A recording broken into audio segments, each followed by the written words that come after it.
Praise the lord. దేవునికి మహిమ కలుగును గాక. ప్రతిరోజు క్రమం తప్పక వాగ్దానాన్ని వీక్షిస్తున్న ప్రతి ఒక్కరికి యేసయ్య నామములో ప్రత్యేక వందనములు.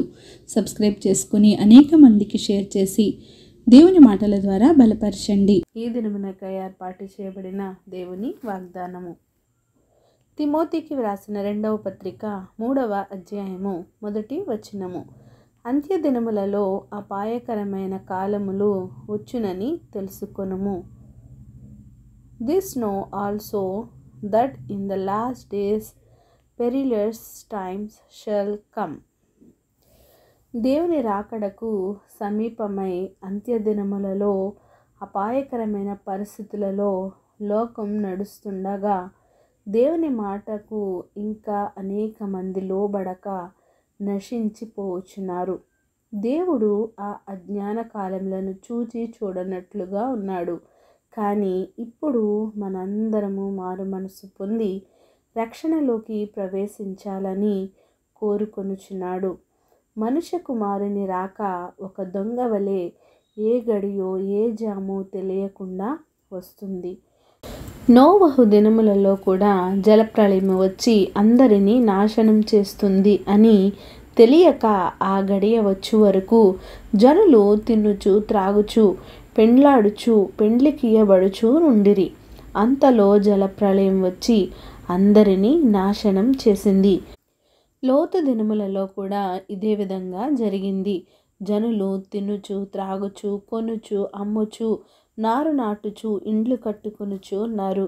ఎప్పుడైతే లోతు సొదొమును విడిచిపోయాడో ఆ దినమున ఆకాశము నుండి అగ్నిగంధకములు కురిసి వారినందరినీ నాశనం చేసేశాడు. ఇదే విధంగా జరిగే సమయం ఆసన్నమైంది.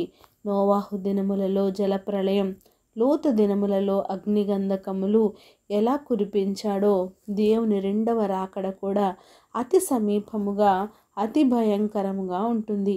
దేవుడు ఎంతగా సమయం ఇచ్చినా దేవునిని నమ్మక దేవుని యందు భయభక్తులు లేకుండా తినుచు త్రాగుచు సుఖించుచు సమయమును వ్యర్థపరచుకుంటూ దేవుని ఉగ్రతను కొని తెచ్చుకొనుచున్నాము.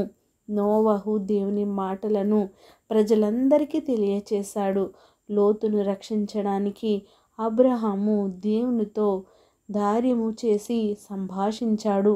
లోతు రక్షింపబడ్డాడు. కానీ లోతు భార్య అవిధేయతతో దేవునిపై అపనమ్మకంతో వెనుక అడుగు వేసి సందేహించినందుకు వెనుక తిరిగిన ఆమె ఉప్పు స్తంభమైపోయింది.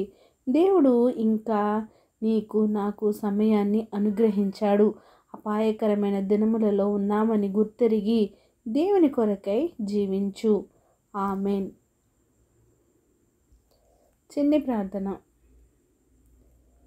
ప్రేమ నమ్మకం కలిగిన మా ప్రియ పరలోకపు తండ్రి, మీరు ఇచ్చిన వాగ్దానంకే వందనాలు దేవా.